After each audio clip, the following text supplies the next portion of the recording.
So I was starting to with the good Steve and bad Steve one. And again, on the other stuff, you're more the Apple fan. You're the Apple fan, so it's better to let you. On the good Steve, bad Steve. This is why. Ultimately, I didn't like some of the decisions Apple made, but when Apple became Steve Jobs, and inevitably Steve Jobs would be the bad Steve Jobs. It was inevitable. He'd start off, I'm the good Steve Jobs, and something would happen, and basically somebody would say something to him, and suddenly the Hyde potion kicked in, and there was bad Steve Jobs, and I'm going to kill you. It just, I mean, he just really could do some,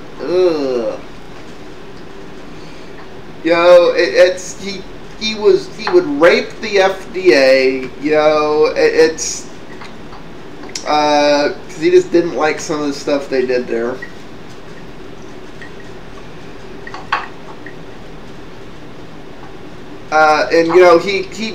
There were times he did not want to listen to the engineers at Apple, which was okay. Yeah. Well, start with they've got 17 slides here. Yeah, I just pulled them up. I say so. There's the FDA one. So you guys don't know. It's like when Apple was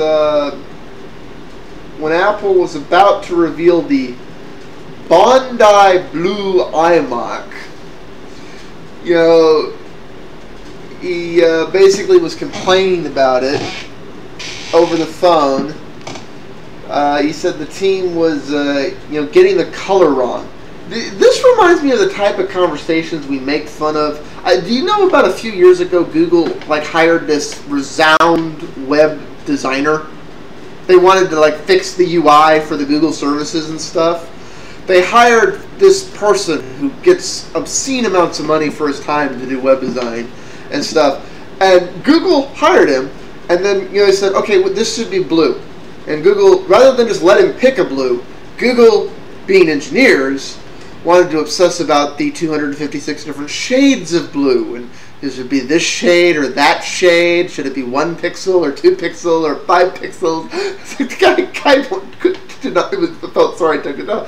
This is the kind of sign. Do you honestly think even the die-hard Apple fanboys would care if the shade of blue on those iMacs had been a 1/10 of a billionth of a degree a different blue? He didn't get that detail. I mean, the thing of it, look. It wasn't the blue he wanted. I definitely agree with getting the right blue or color.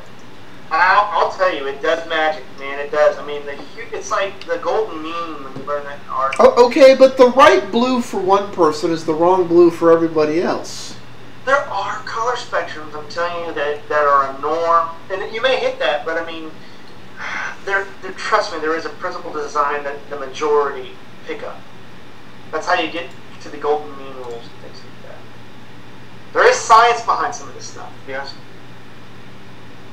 Well, the Crow was Crow. I know. I mean, I majored. When I graduated high school, pretty much, if high schools gave degrees, it'd be an art degree. You know what? Getting back to art, I was so much in art in high school that I went to Robert E. Lee, and anybody can look it up, which is now really, I guess, not the best high school to go to. Now it's got like a gate around it.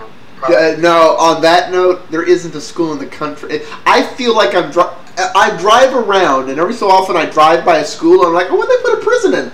Oh, that's a school! Yeah. And I was a curator. We got approval from HISD to create a museum within Robert E. Lee. And I became the lead curator of that museum for art, and we had different shows and all that, and different schools from all over HISD would come and visit this museum. And it lasted the entire time I was there. Now, the art teacher was supposed to, put more curators in there after my generation, my class had left. And it turns out that it didn't last after I left. They, I guess, lost clout and turned it into English as the second language center. So all the art was put into storage from what I understand. I actually have some of my paintings that are probably still in storage at that high school. So. Anyway, I digressed again. Anyways, but Chloe was able to finally, get Steve to calm down and go, but Steve, look at how it looks in the ads. It's marketable now. And Steve kind of backed down. Of course, this has nothing to do with the design. This has to do with, you know what? I don't know the hotel, but it was a 5-star hotel. So I don't think it was like a Motel 6. But basically, the hotel job stayed out in London wasn't up to his standards. Oh, you skipped the one, though. You're at number 3. Is that what you want to start with? We just did one. One was the FDA. I know. 2 was I mean, you guys don't know what you're doing. All right. That was the blue. Yeah, I understand. All right. Now we're on 3. His 5-star. I guess there's just more to it. They made the T-shirts. I like that one. On the back it said Team FDA. I thought that was cool. All right. Okay. His 5-star hotel room wasn't up to his standards, so he immediately got out of it. But honestly, maybe it's because I'm not. I might change my opinion on that if I was a multimillionaire or billionaire and I could literally afford anything I want and just go, that. If money was no object, but I have never walked into a hotel room, and I've been in some really sleazy, crappy motels. I couldn't bathe his feet in the toilet in that hotel. I was a bad. But anyway, Well, no, his exact words were, "I hate my room. It's a piece of shit. Let's go." I know I've been there. Like on the last show when you were asking my opinion, and I was just super blunt and said, I don't have an opinion. I get like that, man. I have to keep myself in check. My mother tells me I get it from my grandfather, who was the type of person that to avoid what I also do too. I'm so guilty of it. Chit chat. Do you have this inner eye image where you look in the mirror and you see Steve Jobs staring back at you like you think you're Jobs? Okay. This biography is revealing personality traits that I'm like, holy shit! I get accused of that sometimes. And my grandfather would be of the personality that if he didn't want to talk to somebody, because I'm guilty of that sometimes. Like I get these people, literally. I'll give you a great story. We can make a segue. This is so funny. And that my grandfather would the bank or wherever he was going to, maybe behind that person when they are on the sidewalk, but he does not want to talk to them on the side. So what he does is he crosses the street to go to the other side of the sidewalk to avoid talking to you. He walks to you and then recross the street to go back to the place where his original target was. And that was my grandmother. And my mother says, I feel my DNA reeks of him. She's like, and that's not a good thing for my mother a lot of times. That's not a good thing for her. But she says, the only way I'll do that out here, unfortunately, this one staircase out here that's right next to my door. Like one staircase is like right there, and the other one's way the hell over there. But this one smells like smoke. Like you get within 50 feet of it because all the smokers have been sitting on it smoking. I cannot stand to go up and down the staircase, and every so often I forget and I remember. So now I go, and it looks like I'm deliberately trying to avoid people over there. I cannot stand that staircase. It smells like smoke. Well, you avoided it for that. I mean, my grandfather would avoid people. I mean, it's that social aspect, and I am comfortable. I'm comfortable with my inner asshole. I have no need to walk around the street to avoid you. I will just walk by, and if I don't feel like talking to you, completely ignore you. Or just stare at you until you shut up. It's like, honestly, if I go to a party now, and I will be honest also with you, is that I am known usually as the life of the party. been a party thing, usually because of my mood isn't great. You know, I do impersonation. Well, those are people you invited over. Yeah, I whip jokes, and I mean, no, I can go anywhere. It depends on the mood, and if I get enough grease in my system, you know, it'll be the most entertainment that you've ever experienced in your life. I mean, my dad loves it. You know, people like it when I get on a roll. They just make your belly hurt and stuff when I get really funny. But the thing of it is that and I have a webcast that proves it, that people still love and wish I would do it. It's called the Cracker Cast. And people even still, you know, Marcel, when are you gonna do a Cracker Cast again? Because I get greased up and just start. The comedy comes out like there's no tomorrow. But anyway, getting back, you see, I've been known to say, you know, do you have anything pertinent to say? And I was ready to shut somebody down. If I am in that mindset at that point in time, God help me, because I just look at, do you have anything pertinent to say? I even said it to my mother. My mother will vouch for that. She's like, you know, she gets mad at me. How dare you say I have anything pertinent? And transitioning from the old lady voice, that's perfect for the next one. And unfortunately, there's something wrong with me because I don't get what's wrong with this, because this is crap I do all the fucking time. If I come across somebody doing something yada yada, Let me tell my story though first before we move on. This is a client of mine. The only difference between Jobs and I is I don't cuss. I will refrain myself from cussing, but I will be. Why? And this client had no clue as what was going on. And I told the guy, I said, you have no clue, your product will fail. I told him that. I tell you, your product will fail. This is an idiot idea to do. And this is a guy who he already gave us tons of money when we were developing. This was a 3D virtual reality. It was a sales consulting software to help you become a better salesman. And he would be on the other end of it with his team. And I basically told him, I said, I didn't say you're an idiot. I said, your ideas are an idiot. This is wrong. This will fail. I mean, well, and he would start yelling. He would cuss at me. He would cuss at me and blah, blah, blah, blah, blah, blah. Just go to town at me. I just remember, it was funny because we were sitting there and my colleagues were next to me. And he was trying to make all these jobs. And I just laughed at him. And I said, are you finished? Because we're done. I mean, it was my colleague said the way you said it, his face got so red because I just shut him off. I mean, like I said, I can relate things like that. But over the years, I've made it a point though, because it's not good business, to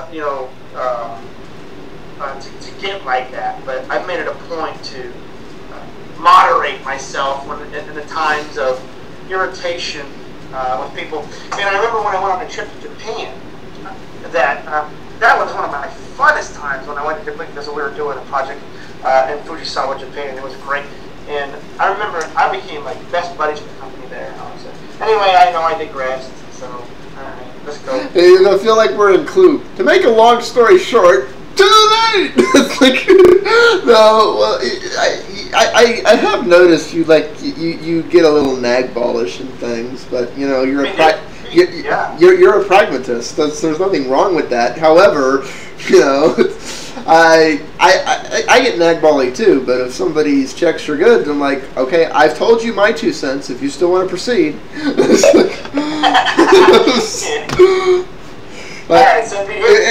Anyways, I am ashamed to admit this is something I do a lot. Service people, you do not want to be around me. If you're in a service industry, if you're in a call center and you recognize my voice, or if you're in a grocery store or a food service industry or somewhere and you see me coming, go to your manager and say it's my break.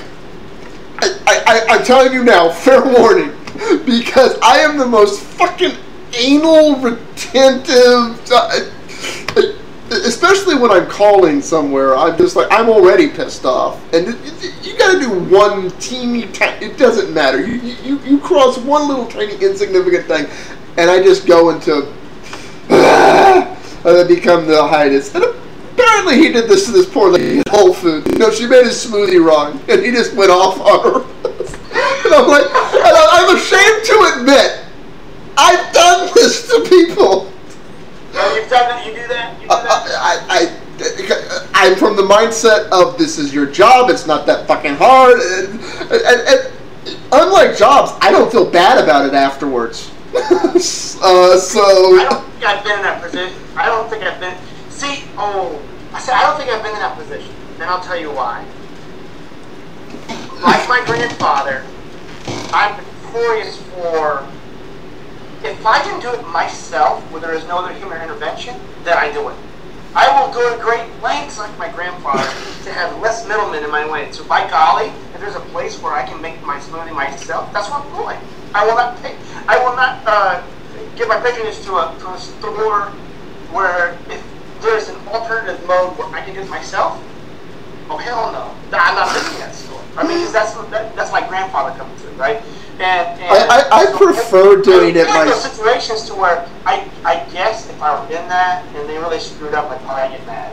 But I prefer to do things myself because my standard for how things are done are like way the fuck up here. And I know that's an impossible standard for most people, but at the end of the day, that is where my standard is, and I'm not going to lower it down just to be a nice guy. But that being said, you know, their whole business is providing the service, and you know, it shouldn't matter that my standard's way the fuck up here. So I will tell you, God's honest truth, man. If someone that calls the manager, writes a letter of how great the job was performed, I am diligent about that. And I always ask, if someone does great service for me, I get their name, you know, the time that they're there, they freak out. I was like, can I get your name? They freak out, oh my God, I said, no. I need to talk to your manager. I don't get like that. I just tip them and keep coming back. Give me something really good that I go out of my way to make sure that your life is good. It goes both ways with me. I can be the most treacherous animal you've ever known, and your best friend, on the other side. No, I know what you're getting at there, because there was a place I used to go, and they, one of the people there that always did right by me, got fired. You know, basically they started leaning back, and that was one of the people they chose to make their position superfluous. And the people that were still there, you know, they were providing less than the quality I had come to expect from the place. And I said, where the heck's yada yada? Yeah, and it's like, oh yeah, he got yada yada. And he was basically the people keeping him in order. And I, you know, just said, okay, I'm never coming back. I don't know if they care. I haven't been back since. It's been 18 months.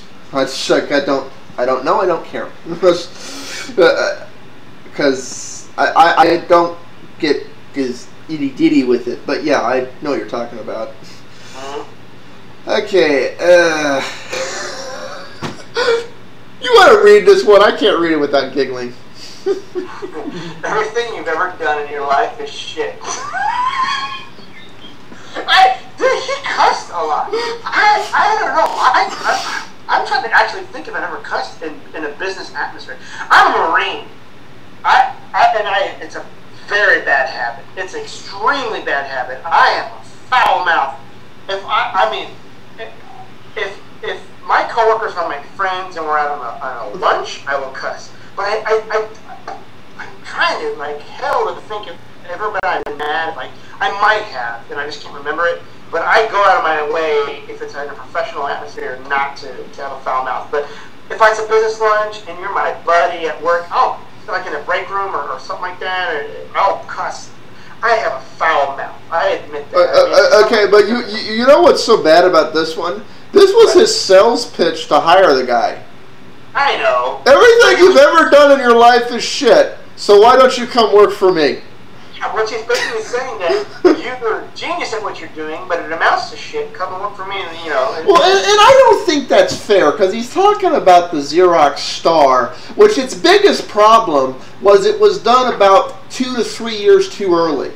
The Mac was done 2 to 3 years later, with another cycle of Moore's Law, which allowed it to be just cheap enough and just good enough that while it wasn't cheap, it was affordable.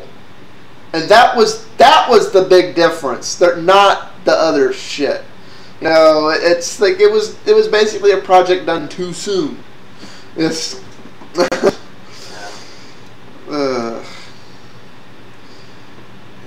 Yeah. I don't want to get into that. I don't.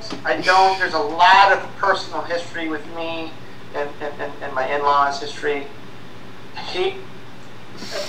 For this quote, I think he, to the best of his ability, corrected it, and we can move past it. Okay. Just so those of you who are wondering what we're talking about his daughter. Which, those of you who know Steve Jobs' past, you know what the deal is there. Those of you who are diehard fanboys, who get read your history. This next one is totally me. My parents dropped me off from MC when I went to MEPS processing in Houston for the Marine Corps. They were given the schedule that I'd be at the airport to leave. And now I'm totally different. Now I look back and just think how stupid I was. But I left my parents. We were number one. Really? You waste time on all these hello, goodbye, see ya, yada yada. No. I mean, well, let's see what the context is. He says, when his parents dropped him off, he refrained from even saying goodbye or thanks. He recounted the moment later with his uncurtained regret. It's one of these things in life I really feel ashamed about. I was not very sensitive, and it hurt their feelings. I shouldn't have. They had done so much to make sure I go there, but I just didn't want them around. I don't want anyone to know I had parents. I wanted to be like an orphan, but a bum who had bummed around. Okay, this is him getting dropped off at college, which means he's 17 to 19 years old. Tell me a 17 to 19-year-old that isn't like that. You know, just saying. You know, it's like... No, it seemed like he had a lack of confidence from the statement I'm reading. I, on the other hand, had all the confidence in the world. When I was so at war with my parents. My parents will tell you to this day that when I went on that plane, I didn't say goodbye. I didn't do shit with them. I got on that plane to go to San Diego MCRD and the Marine Corps, and they said they thought they would never see me again. My parents thought they would never see me again. That was how bad it was. I go upwards of 5 years without seeing some of my progenitors because we just don't get along. Say what? Without seeing your parents? Yeah, there's a lot of there is a lot of bullshit between me and the people who spawned me. There used to be a lot of that between me and my parents, but now my parents are integral. They are extremely important in my life because my children love them like there's no tomorrow. My parents will go out of the way and plan entire weekends revolving around my children. I may change my opinions on some of that crap when someday down the road when I have kids, but that's actually one of the reasons because I'm not sure I want my kids anywhere near them. Things change. I mean, give life a chance. I mean, things do change. My parents. Did I say on your show before? My parents were, I did.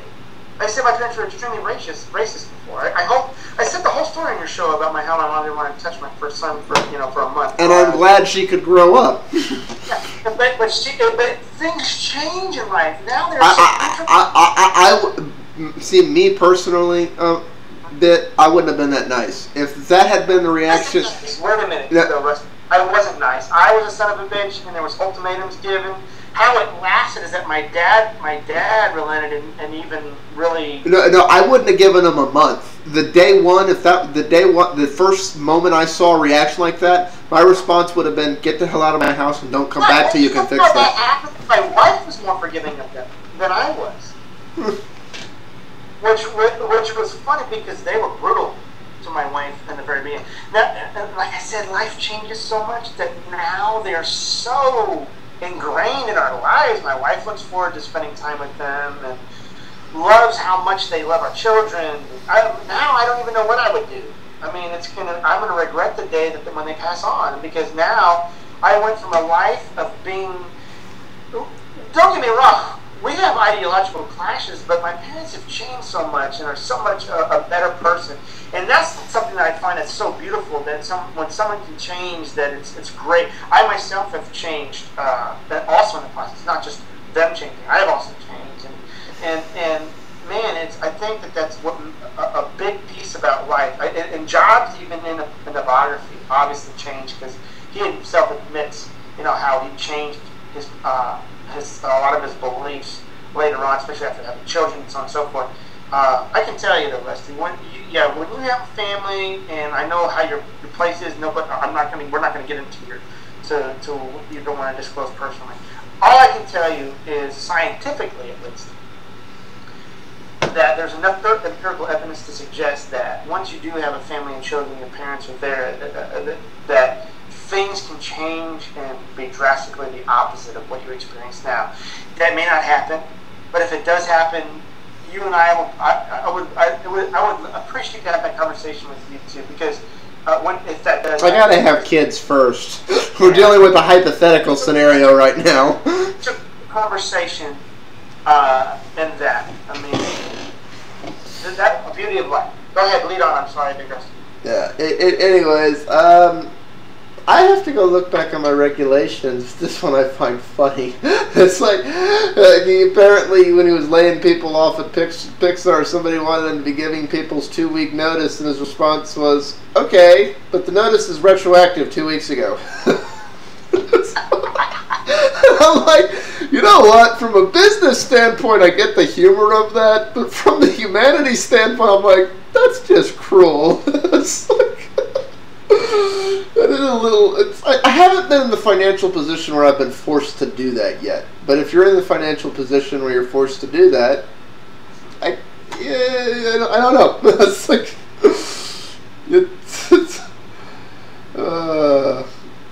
See, and let me say this next quote. While you've been editing, this is not about money, Jobs. Jobs is, he doesn't like you and he thinks that you're worthless, that's exactly what you are. And like I said, that was his personality. There wasn't a lot of room for his radar, so to speak. It was a frequent type of thing. That there would be like maybe middle ground. Well, okay, this is not me praising Jobs or praising this, because I will do anything but this is a perfect example, and since you started, I'm going to let you go and finish this, of why, unless you can be this cutthroat, you should never do business with friends and family. Because you would not give any other day to anyone else, and you shouldn't give it to them. Well, I will tell you I'm guilty of doing business with friends, but here's how I handle it. I have to be extremely more careful, and I have successfully done it. Let me tell you, I have successfully done it, and I have not backed down. When I do business with my friends, I set all the terms on the table, and I tell them how much it will cost. I'm not. No, like I said, there's nothing inherently wrong with doing business with family or friends, but it's a business relationship. It's not, come on, we're yada yada. Let's be frank, it involves personal feelings, so they can't feel cheated. So I would say if you are doing this with friends, you can do it, but you better put everything on the freaking table. So meaning if life gets hard in business and renegotiation needs to happen, then you need to bring it up on a business level. And if you can't agree, then you just say fine, then it's just best that we disagree and it's on good terms, so that then you maintain. I can tell you, I've done it more than 4 times with very good friends of mine in my life that are still very good friends of mine. And the most important thing is whether the business relationship works out or not, that y'all can be civil. As long as both parties can be civil and professional, then it's not an issue. If either party can't be civil and professional, then it will become an issue. And that's the thing at the end of the day. Oh, I will tell you, I was burned by one of my dear friends. And I got burned because he was in love with a girl. Yeah. That's a valid reason. I learned my lesson on it, but he corrected it. I made sure he corrected it, He disappeared because he chased after this girl that didn't like him. He took half of the company's assets with him. Oh! Yeah. And I find him, so I hired a private investigator, I had a social security number, and had him hunted down. And I was able to get my assets back. What was left of them? He apologized. We are still friends, but I told him, never doing business with you again. That's like, hello? Yeah, so. What? Did you just say hello? Yeah, you like froze for a second or something. I'm here. Am I frozen? You're not now. Okay. Something happened with the Skypey. So this is about, so you lead it. This is all right. Basically, he shortchanged a friend on the bonus. You know, while working at Atari, with Wozniak's help, you know, to build a scaled-down version of Pong. Big house, getting involved, yada yada, and basically Jobs lied about how much money was involved. This is something everybody. Yeah. No, and this is known. You know, basically he took the money and pocketed it and underpaid Wozniak for doing all the work, or the bulk of the work.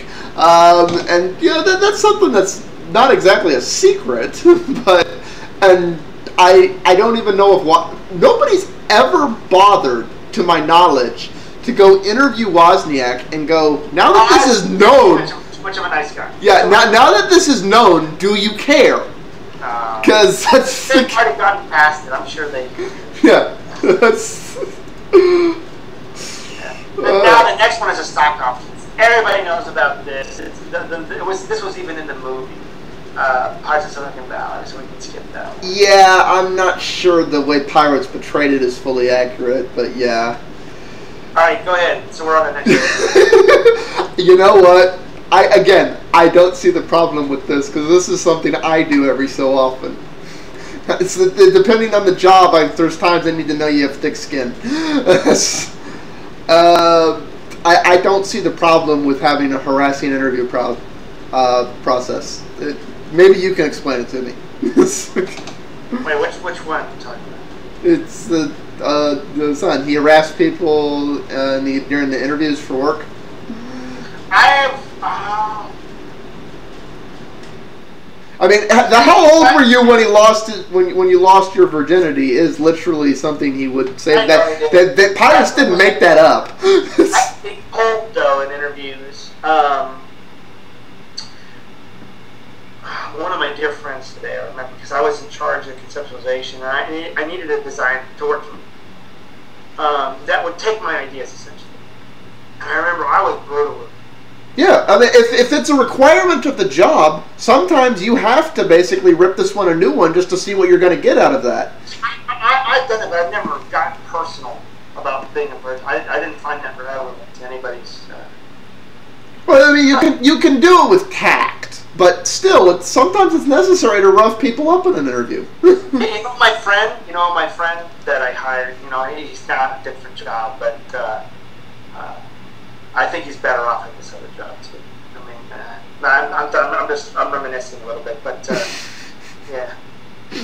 Go ahead. Sorry. Well, no, that's the thing. If you're abusing an employee and they leave you and they go somewhere else where they're better taken care of, you don't really feel bad about it. It's like, at least I don't. It's not mistreating. He did things. We won't get into it. Anyways. He's still my friend. Anyway, I'm seeing him this December. We're getting together. It's like, go ahead, man. Okay, I don't know enough of the particulars about this one from the 08 one. It's like group firings. It's like, no, I mean the public firing, not group firing. But yeah, that's. I don't know if I would do that though. That I don't know if I would do. I would not be there. My official stand pissed me off. No. Here's the thing. Even if the employee pissed me the fuck off, he or she, I would have a hard time. I have a temper, but I would probably bite my tongue and do it behind closed doors. Because if I do it in the middle of the cubicles in front of everybody, then everybody there is now afraid, and they're afraid to speak up, and it becomes counterproductive to the whole environment to do that. I cannot envision you getting mad ever. You've never seen my angry side. I get really fucking mad. It's like this political thing we push through. I know you try to push my buttons, and and I would retaliate back. But I don't know. For some reason, I can't see you get. I guess we haven't covered topics that actually warrant. What you're looking at is somebody who has a very volatile temper, so has over 20 years of coping mechanisms to keep it in check because it's so volatile. But my temper is exceedingly volatile. People who have known me for over a decade could tell you some Lulus. You'd go, what? It's just, oh. But no, I don't know if I would. I don't know. I would. Gosh, I would have to be. It's possible for me, but I'd have to be out of my real place. You'd have to push the right button with me, and even then, I don't want to undermine the investment of the rest of the workforce. Yeah, I don't know if I'd do that for everybody else. Yeah, I just don't know if I'd fire someone in public.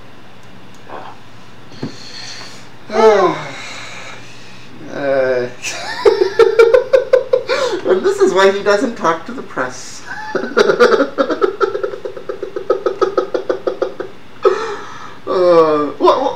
What can possibly be served from calling a reporter? He was so much a businessman. You know, he's a libertarian. I will come out and say it.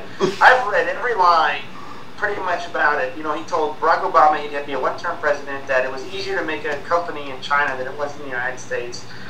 At the same time, the reason why I call him libertarian is because he also told Rupert Murdoch that he sided with the destructive people, which I'm going to think he is saying the social aspect of politics he probably found destructive. I know his wife is a liberal from hell, because they're pretty much close to his words when he would go to Rupert Murdoch's house, and he'd tell Rupert Murdoch to put the knives away because his wife which means he wasn't. You know what I'm saying? He was a libertarian, and I think that's awesome. It's a great position to be. You know, I think that's fantastic. Well, if anything, their kids will be well-rounded. I think it's the best of both worlds. Why would you call somebody from the New York Times up and chew him out? I mean, really? Because he is a businessman. He knows. The whole thing? Like you said, Marcel, you're right. You were right about the whole thing about this resigning. It's because he knows business, and he wanted to do everything possible to keep Apple, which is his baby, in good positions. And the whole thing about I'm still going to be on the board and all of this shit was nothing more to protect Apple. That's always been his baby. It's always been his position. And if somebody reported about his true dealings with his health, which also is as important to him, something very private to himself, it also affects Apple. Those are two pillars in his life: privacy and protecting Apple. On the one hand, I respect people's right to privacy, but on the other hand, if you build your business model on being in the center of the limelight, and then the press goes with that and tries to dig, you kind of invited it. You know. Yes, you think I'm an arrogant asshole who thinks he's above the law, and I think you're a slime bucket who gets most of his facts. Yeah. You know, at least Jobs emailed people. You know, he responds to people. He does get personally involved. You know, I mean, even over the antenna thing. You know, it's like. Well, okay, but maybe this is one of the logic overrides I've hardwired on to deal with my temper. But at the end of the day, one of the overrides I have in there is, what do you want? You know, do you want to vent, or do you want a result? If you want a result, then depending on what the result is, you know.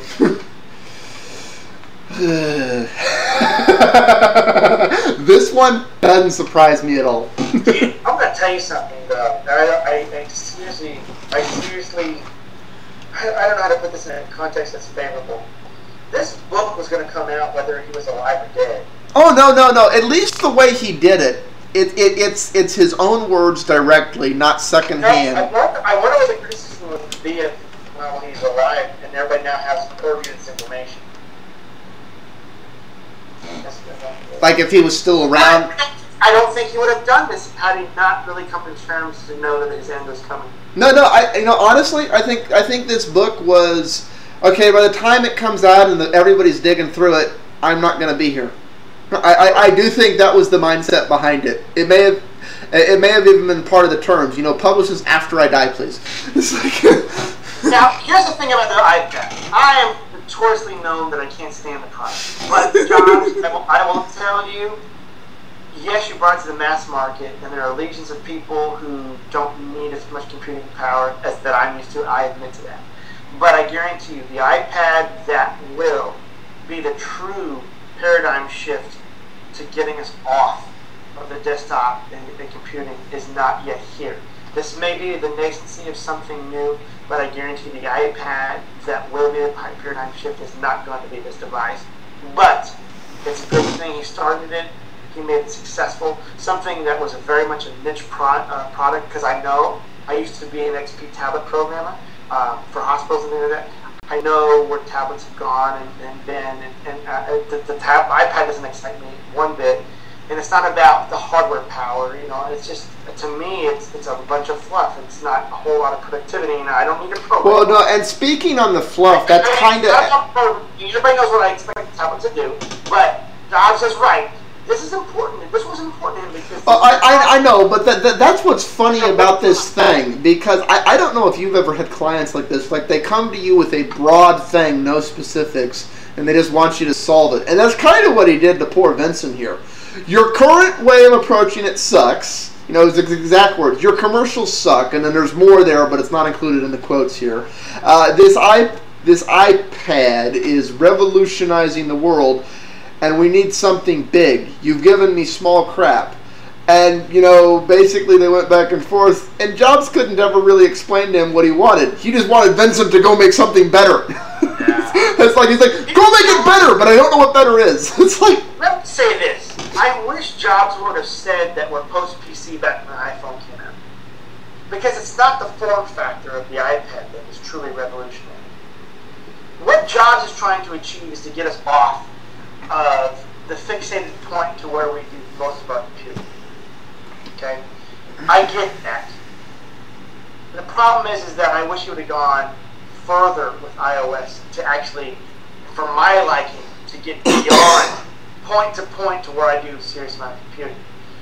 We are post-desktop in the sense that we are now even more able to compute more ever than before, on the go, versus history. Very true. That's a very true statement. And trying to say that we are post these large computers. And I don't mind it, because last show we were discussing assisted hardware, where our central computer will probably be very small, fit in our hand, and we use assisted hardware for greater. I don't have a problem with going the modular design so long as I can add. Well, and honestly, what I would love. That's what they wanted to say revolutionary. It's just that the iPad in its current form is a media consumption device at its end, which is just as important to a lot of people. Well, no, and like what you complain about with Thunderbolt, I would honestly like to see where I have my main unit and I have the throughput for the PCI things that are actually on the chip, and I can decide, do I want to share them? Do I want them dedicated? I decide based on the work I'm doing, rather than the OEM or motherboard manufacturer, who then I get stuck with how they put it together. I decide based on my application, because otherwise I'm stuck with the marginalized common benefit versus, no, for my particular application I need it dedicated. But that's okay, because you've left it open for me to do whatever the hell I want. I'm all for that, modularizing the heck out of it. Now, I know the counter argument is going to be, well, Marcel, we've had notebooks forever, and we have ultrabooks. I don't get it, but you know, no. See, that's what people don't get. You can modularize it without changing that form factor at all. It's just the parts inside that form factor. A lot of people don't want to deal. A lot of people, from what I've come to terms with, even though iOS now is really becoming more of a gaming platform, the deal of it is that a lot of people don't. It's that emotional human being factor that we have to understand. This goes back to where Jobs says people don't know what they want until it's shown to them. Is that the laptop, while we can do much more on it, like the MacBook Air versus the iPad, didn't emotionally make the mass consumer relate to it the way that you and I could, or even Jobs probably could. So Jobs sees it that how do I make the consumer relate? And the iPad is successful in bridging that relation, even though it is far more limited than using a MacBook Air. It's different enough from a traditional desktop computer in saying it can bridge that gap for the mass consumer and saying, I'm not really buying a computer, I'm buying something cooler in their minds. But then when the which is essential to the business model of selling that tablet right now. But like you're saying, once the fluff wears off and people actually want to do something. Right. But see, when the fluff wears off, look, iOS is already playing catch up to Android and many features at this point. You know, so and that's going to continue, and we can't take away the fact of the iconic status that the iPad has made. But Jobs really saw that vision, and I bet you, I would put money on the table that said that Jobs is, when he's thinking of his tablet, probably wanted it to do far more. But within his limiting mind, in the ways, he's thinking of the consumers, like, this would be great, but I got to shut it down. This would be great, I got to shut it down. This would be great because I got to shut it down. Because probably the logistics for it in his mind, or what he wanted to provide for the consumer, was not in place yet. And therefore it would get, it wouldn't even get any attention, and therefore we get a much more limited product. But I'm sure at the conceptualization in Jobs' mind. Well, you're saying that, but then I want you to take this next one. Because this is right at the core of what you're saying now and what you've been saying about developers pushing.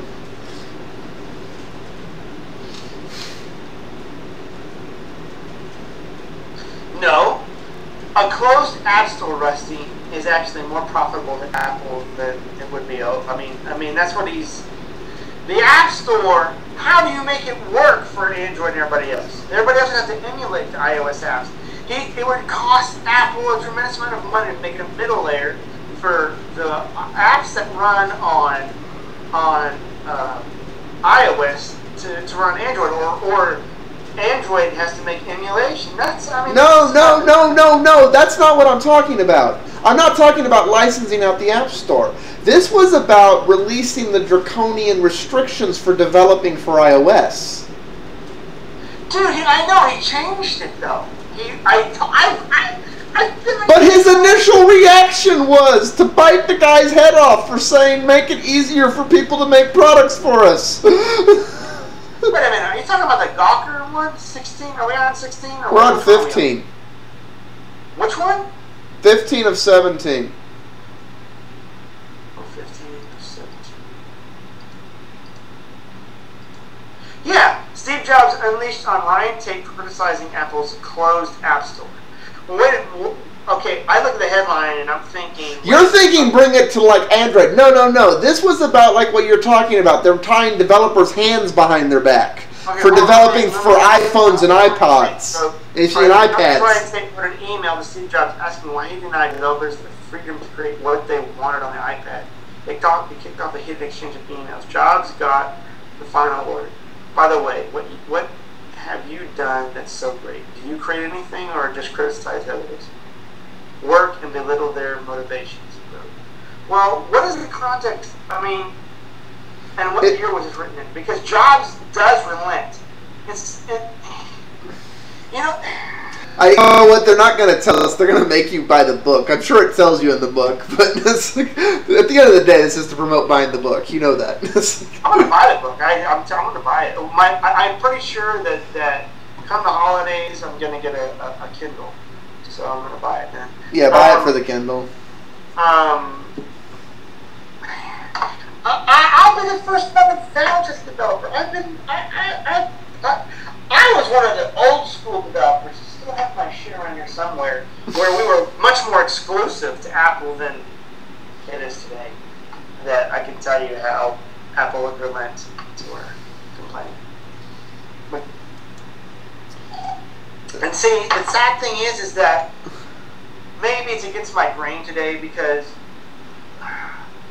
when I wrote Apple's software before, again, it's custom software.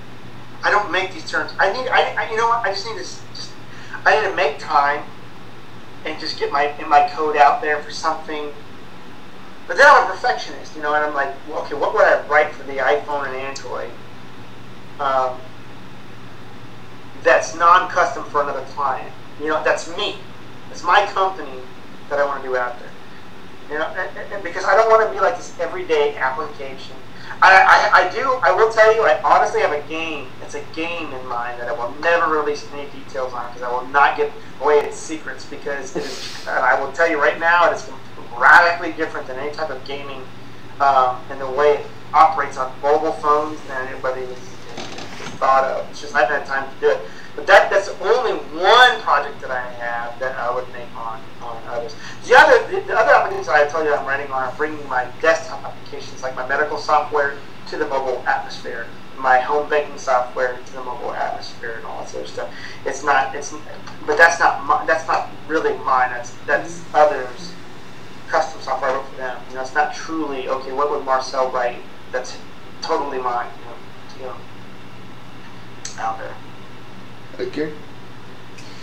Did I not make sense of that? No, you made sense. I without questioning you on, well, how is it different? I don't have a rebuttal for that. You don't want to answer. It's not gonna. I don't want to say it's revolutionary in technology. I'm saying. Well, but you don't want to talk about it, and I don't want to make you. So that's. I think the gameplay has not yet been the way you play the game has not yet been quite done. It has in microcosms of other games. I'll just think of it. It's not that revolutionary in that, in its macro level and the way the total game would work. Okay, Marcel, I have a secret for you. What? In the last 100 years, most of the innovations have not been macrocosmic. They have been microcosmic. And you know what? Let's just tweak this, and oh my God, it's a whole different thing. I'm serious. It's just why isn't this little piece done this way? And all of a sudden, the whole animal changes. This is one of the reasons I don't like the fact that patents are so broad right now rather than non-specific, because it's deliberately preventing those innovations and the ability to protect them. Because if you make that little tweak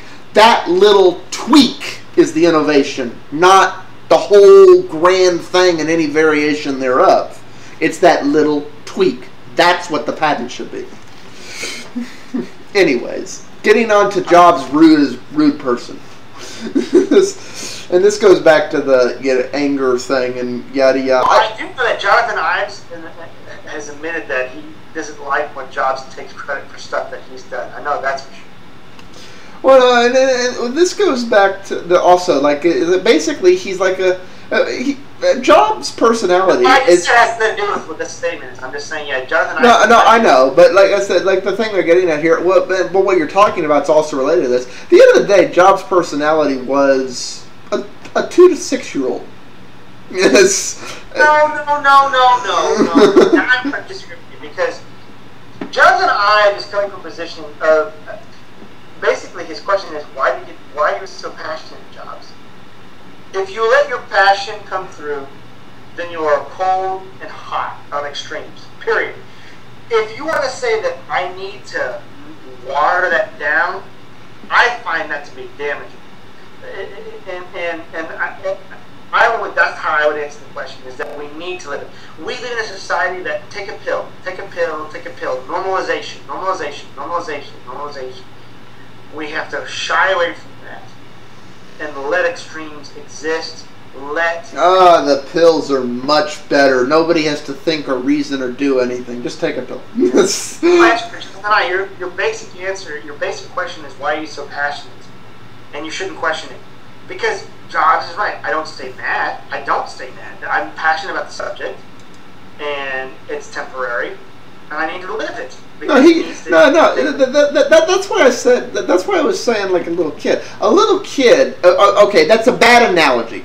But what I was saying there, a little kid will throw a frickin' tantrum into the world, bite your head off, yada yada. 5 minutes later, like it never happened. The only thing is that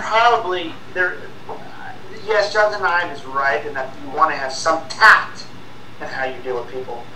But if you can do that in a way and maintaining passion, the more power to you. Okay, and you know, the next slide we could go on for another hour about, but I don't think we should. And that is, you know, apparently he almost blew up his third grade teacher, getting into all the frickin' frack of jobs and was. And, you know, anybody who remembers this industry emerging and knows anything about either one of those two people, you know what? I can only imagine how bad that one gets. I'll put a link to it in the show notes so those of y'all can go through some of the frickin' frack those two did. I'm sure they're bad. You know, where John's pranks started involving electronics, my early pranks involved chemicals. I'll just tell you that much. Isn't science fun? I left a massive explosive stain on the concrete street in front of my parents' driveway that lasted about a year and a half. You know what has me a little annoyed about that? You don't want to know some of the stuff I've done, and we look at some of the stuff people like Bill Jobs, Woz, and yada yada. But now, when a kid's doing this stuff, we think there's something wrong with them and we have to cure them of it. These crazy people are the ones that grow up to be these people. We have to teach them, okay, you have to obey society enough that you're not a danger to it. I hate this normalization. Yeah, but you know, I don't want to cure them of that, because I think I want to temper it, not cure it. There's a difference between tempering it and forging it into something useful and curing it. That can mean a lot of things as well. Okay, let me put it this way. It is not acceptable to almost blow up your third grade teacher. You do need to sit the kid down and go, no blowing up people. Wait. What is it? Okay, they convinced some kids to tell them the combination numbers of their bike locks. Then went outside and switched all the locks, and nobody could get to the bike. Wait, what? Oh, wait, where is the third grade teacher one? I'm sure it's in there somewhere, because that's the headline for it. What? Which one is a teacher? Oh. One time he set off an explosive under the chair of our teacher. What kind of explosive? I've dealt with some. I made that. All right. That stain on the concrete I told people about was my own explosive I made. Oh my God, that was terrible one day. I got in so much trouble. And everybody knows it's far more fun when you blow up the toilets. I made my own explosive all the time.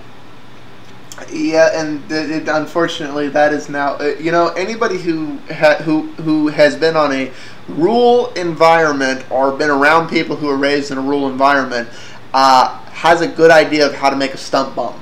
I'm just sorry. It's, you know, it's... That's fine. That's why, like, for my 4th of July things now, you know, I am known to have legions. But I have a license to buy wholesale fireworks. Oh. I mean, I have electrical cues that I've designed. I guess you could say electronics get involved with it. I have electrical cues that I can fire stuff. I mean, it's utterly insane. Yeah. Well, no, but see, here's the difference. I don't have a problem with somebody going overboard like that, as long as when they almost set the house across the street on fire, they think, maybe I should point them this way. I do it really safely. I do it really safely. I mean, but I'm so picky I can get into 2 if you want. And turn timing and fuses. All right. Yeah, we're not going to give people instructions on how to get the attention of psychiatrists, because oh no, I'm sure between you and me we could give them a manual on how to fuck with people, but probably shouldn't. I'm not sure I want the liability. Do you? Okay, so I guess we'll taper off there in case there's anything else you want to go into. Nah, we're good. Okay, peace out.